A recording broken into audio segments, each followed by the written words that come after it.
Welcome again. Today we will be studying preamble of our constitution. Today's video is going to be bilingual so that those who are from Hindi medium can also get benefited from it. So आज हम हिंदी और English दोनों में एक साथ बात करेंगे और आज पढ़ेंगे हम प्रिएम्बल ऑफ आवर कॉन्स्टिट्यूशन। हमारे देश की जो संविधान है उसकी प्रस्तावना को आज समझने की कोशिश करेंगे। तो हमारे देश का जो प्रिएम्बल है वो ऑब्जेक्टिव रेजोल्यूशन जो कि पंडित नेहरू के द्वारा ड्राफ्ट किया गया था और उनके द्वारा मूव किया गया था 13 दिसंबर 1946 और इसे हमारे कॉन्स्टिट्यूएंट असेंबली ने 22 जनवरी 1947 को एडॉप्ट कर लिया था। So far it has only been amended once. इसे केवल एक बार ही अब तक अमेंड किया गया है। इसमें संशोधन जो है वो सिर्फ एक ही बार किया गया है और वो संशोधन जो है वो किया गया है 1976 को। उस समय इंदिरा गांधी की सरकार थी और यह 42वें कॉन्स्टिट्यूशनल अमेंडमेंट एक्ट के द्वारा किया गया है। तो इसमें 3 नए वर्ड को शामिल किया गया था हमारे प्रिएम्बल में। उसको याद करने के लिए मैंने एक ट्रिक बनाई है, वो है मुझे सॉस चाहिए। मुझे सॉस चाहिए उसे मैंने लिखा है यहाँ सो से, और किसे चाहिए, मुझे आई। सो से आई, यहाँ मैंने लिखा है सो से आई, SOAC स्पेस आई। सो का अर्थ हो गया सोशलिस्ट, से का अर्थ हो गया सेक्युलर और आई का अर्थ हो गया इंटेग्रिटी। तो 3 वर्ड इनकॉर्पोरेट किए गए थे, सोशलिस्ट, सेक्युलर और इंटेग्रिटी। आगे बढ़ते हैं, सीधे बात करते हैं प्रिएम्बल हमारे देश की प्रस्तावना प्रिएम्बल के बारे में।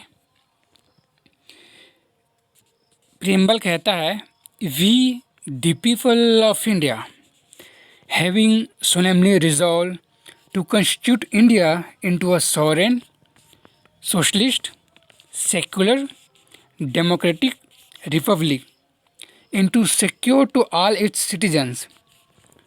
तो पहले हम इन शब्दों के अर्थों को समझने की कोशिश करेंगे।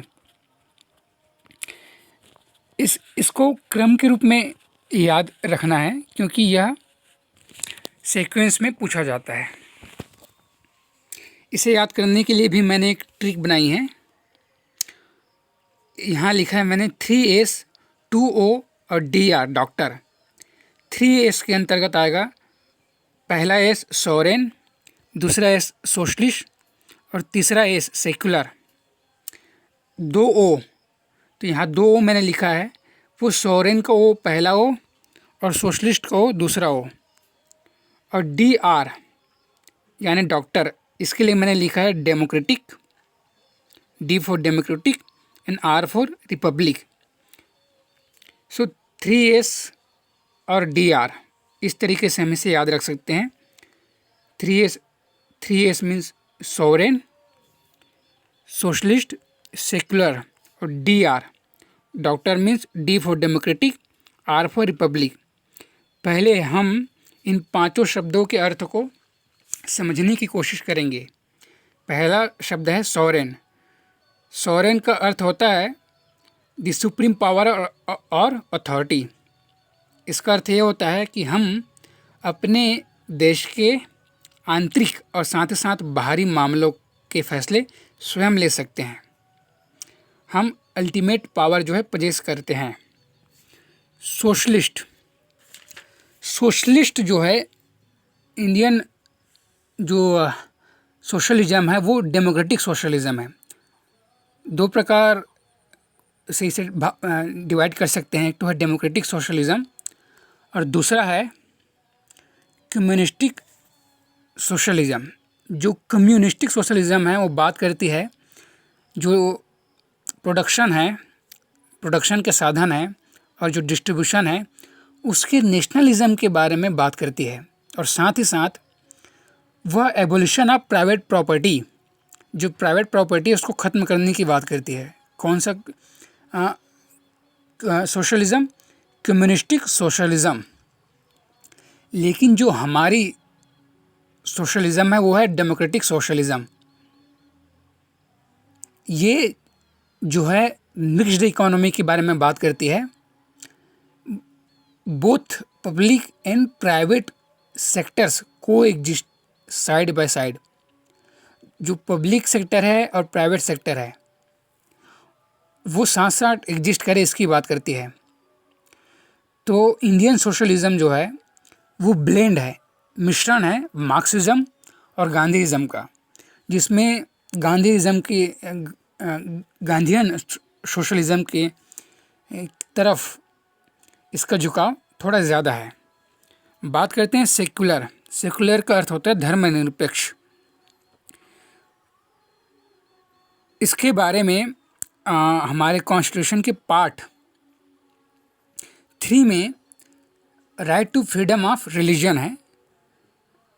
उसमें आर्टिकल 25 से लेके आर्टिकल 28, आर्टिकल 25 टू आर्टिकल 28, इसमें हम सेकुलरिज्म की बात करते हैं। इन आर्टिकल्स को हम किसी और वीडियो में समझने की कोशिश करेंगे। इन आर्टिकल्स को हम फंडामेंटल राइट्स के वीडियो में समझने की कोशिश करेंगे। तीसरा वर्ड है चौथा वर्ड है डेमोक्रेटिक। तो डेमोक्रेसी 2 प्रकार की होती है। एक तो होता है डायरेक्ट डेमोक्रेसी और दूसरा होता है इनडायरेक्ट डेमोक्रेसी। डायरेक्ट डेमोक्रेसी में क्या होता है कि जो स्टेट के लोग होते हैं वही जो है सुप्रीम पावर को एक्सरसाइज करते हैं अपने हाथों के द्वारा, अपने हाथों से।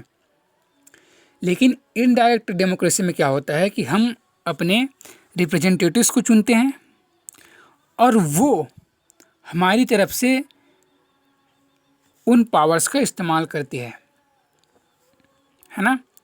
अब आगे बढ़ते हैं। चौथा वर्ड है, माफ़ी चाहूँगा, आखिरी वर्ड है 5वां, रिपब्लिक। तो जो डेमोक्रेटिक पॉलिटी है उसको 2 भागों में हम बांट सकते हैं। एक तो होता है मोनार्की, यानी राजा महाराजा वाला। मोनार्की में क्या होता है कि जो हेड ऑफ द स्टेट होता है वो आमतौर पे एक राजा या रानी होती है और यह जो पद होता है वो हेरेडिटरी होता है, अनुवांशिक होता है। उनके बाद उनके संतान इस पद को प्राप्त करेंगे। जबकि रिपब्लिक में क्या होता है कि जो हेड ऑफ द स्टेट है वो जो है सीधे सीधे डायरेक्टली या इनडायरेक्टली जो है वहाँ के लोगों के द्वारा चुना जाता है। जो हेड ऑफ द स्टेट है वहाँ के लोगों के द्वारा चुना जाता है। किसमें? रिपब्लिक में। आगे बढ़ते हैं। हाँ, जस्टिस, लिबर्टी, इक्वालिटी और फ्रेटर्निटी, इसको याद रखने के लिए मैंने एक शब्द यहाँ लिखा है जूलियट। जूलियट की स्पेलिंग में थोड़ा सा मैंने अंतर कर दिया है, JULIEF, जूलियफ। इसको जूलियफ पढ़ेंगे। JU हो गया जस्टिस के लिए, LI हो गया लिबर्टी के लिए, E for equality and F for fraternity.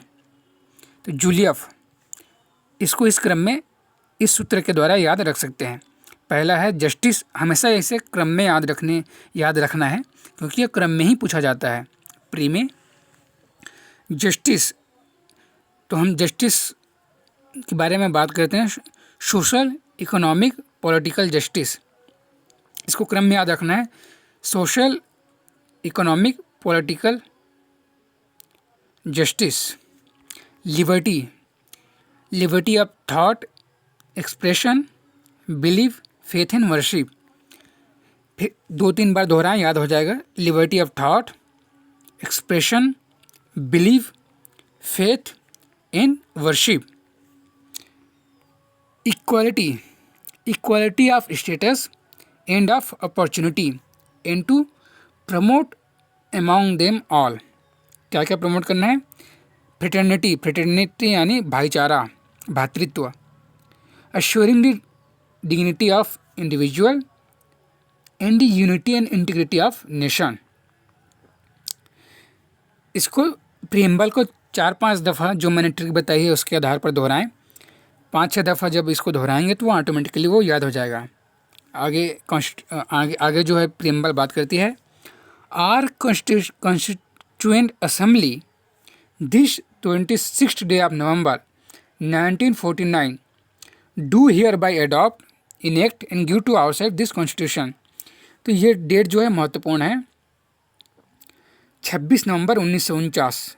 इस डेट को हमेशा याद रखें, 26 नवंबर 1949। प्रियम्बल को हमारे कॉन्स्टिट्यूशन, यहाँ स्पेलिंग गलत लिखा है कॉन्स्टिट्यूशन का, हमारे कॉन्स्टिट्यूशन की आत्मा, सोल कहा जाता है। और के मुंशी जो कि ड्राफ्टिंग कमेटी के मेंबर भी थे, उन्होंने इसे horoscope of our sovereign democratic republic कहा है, इसे हॉरोस्कोप कहा है। अब बात करते हैं कि क्या जो प्रियम्बल है वो कॉन्स्टिट्यूशन का हिस्सा है या नहीं है। यहाँ मैंने जिन जिन जजमेंट की बात की है उसको हम ब्रीफ में समझेंगे, बाकी सुप्रीम कोर्ट के इम्पोर्टेंट जजमेंट को समझने के लिए हम अलग से वीडियो बनाएंगे। सो बेरुबरी यूनियन केस हुआ था 1960 में, उसमें सुप्रीम कोर्ट ने कहा था, supreme court ओपाइंड that it is not part of constitution. Supreme court ने कहा था इस केस में, बेरुबरी यूनियन केस में, कि यह हमारे संविधान का हिस्सा नहीं है। लेकिन फेमस जो केस है 1973 की Kesavananda Bharati versus state of Kerala, उसमें सुप्रीम कोर्ट ने कहा था कि it is part of our constitution. जो प्रियम्बल है, प्रस्तावना, वो हमारे संविधान का हिस्सा है। Again LIC of India case 1995 में सुप्रीम कोर्ट ने कहा, supreme court again held that preamble is an integral part of our constitution. दोबारा सुप्रीम कोर्ट ने कहा कि यह हमारे संविधान का एक अटूट हिस्सा है। अब सवाल उठता है कि क्या यह जस्टिसेबल है, क्या ये इन्फोर्सिबल है कोर्ट में? नहीं, it is not justiciable and its provisions are not enforceable in court of law. क्या इसमें संशोधन किया जा सकता है? Is it amendable?